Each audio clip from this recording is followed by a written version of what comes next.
আসসালামু আলাইকুম ভিউয়ার্স।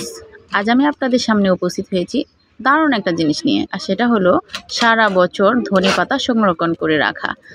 যেহেতু এখন ধনেপাতার সিজন চলতেছে, সেজন্য আপনি চাইলেই কিন্তু এটা সারা বছরের জন্য সংরক্ষণ করে রাখতে পারেন। আর ধনেপাতাটা পছন্দ করেন না খেতে এরকম মানুষ কিন্তু খুবই বিরল। আমরা সকলেই মোটামুটি ধনেপাতা পছন্দ করি, আর সেজন্য আমরা চাইলেই কিন্তু এইভাবে করে সারা বছর সংরক্ষণ করে রাখতে পারি। তো আপনি চাইলে এভাবে করে মানে ভালোভাবে ধুয়ে পরিষ্কার করে কুচি করে এভাবে বক্সের মধ্যে রেখে দিতে পারেন। এরপর যাদের বক্স থাকে না অবশিষ্ট, মানে অনেকেই তো বক্স থাকলে কাজে লাগিয়ে ফেলেন, যদি অবশিষ্ট বক্স না থাকে তাহলে কিন্তু পলি ব্যাগের মধ্যেও এটা সংরক্ষণ করা যেতে পারে।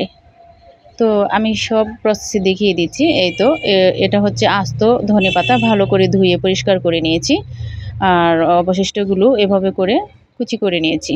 তো আমি বক্সের মধ্যে নিয়ে নিয়েছি যতটুকু আমার প্রয়োজন, এছাড়া অবশিষ্টটুকু যা ছিল সেটা আমি পলি ব্যাগের মধ্যে নিয়েছি। এখন ডিপ ফ্রিজে সংরক্ষণ করে রাখবো সারা বছরের জন্য।